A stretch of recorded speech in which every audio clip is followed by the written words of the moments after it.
What do you think about Nikki Haley's big announcement? I'm not surprised. I had said a couple of months ago, I always thought with her, it wasn't a question of if, it was a question of when for her, sadly. I mean, there's so many parts of this to explore in this, but I think it fundamentally, what Donald Trump, I think really, the purpose, one of the positive purposes he serves, I will say, is he's a great revealer of who people fundamentally are. He reveals them for the good of people like Adam Kinzinger and Liz Cheney and others who stand up and put their career at risk and lose their careers because of their doing what's right. And he reveals the fundamental corruptness and unsoundness of other people who had put on this faux blanket of integrity or public service. And in the end, we find out through Donald Trump, he reveals people for who they are. It's sad, it's discouraging. But it's not surprising because he's revealed others to be the same way. Robert, since it seemed like Donald Trump called Nikki Haley every negative thing in the book, including even a bird brain, right? Is there anything he could have done or said that might have kept Nikki Haley from eventually endorsing him? I think very little. I'm like Matthew, I'm not at all surprised at her announcement today. I do think there's a lot of work that Nikki Haley is going to have to do to actually convince her voters that what she's saying now is more believable than what she said a few months ago. I think it will take some real effort on Trump and his team's part to actually reach out to those voters. And I think we as observers are probably not spending enough time looking at her voters.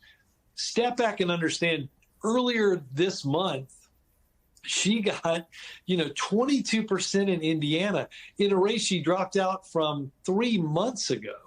And if 10% of that vote, roughly 10,000 votes, that's the gap that we saw in a place like Arizona in the last election. This is a race that's going to be decided by closer margins than it was 4 years ago. Just a few of those voters in a swing state like Arizona or Nevada are going to tip this thing. So I think this is a far from done deal, that her voters are hearing what she's saying and actually believing it. We spent a lot of time looking at polling and trying to figure out if certain voting blocks are going to vote for Joe Biden like they did in 2020.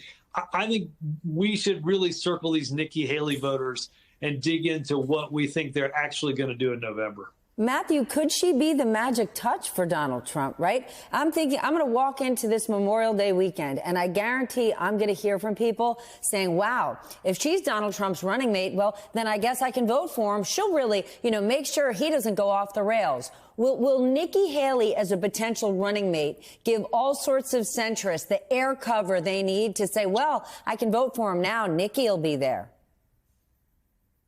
Well, first, she's going to have to cross the bridge of where Donald Trump's already expressed that she's not going to be the running mate. Now, we all know, everyone on this panel knows that Donald Trump will lie about anything, so maybe he's lying about that. I actually think in his mind, and we could explore that in many different ways, he doesn't think he gains anything by putting Nikki Haley on the ticket. I don't think he thinks he gains anything, and I don't actually think he trusts her. And I think the number one criteria for Donald Trump is not, will it help me win an election?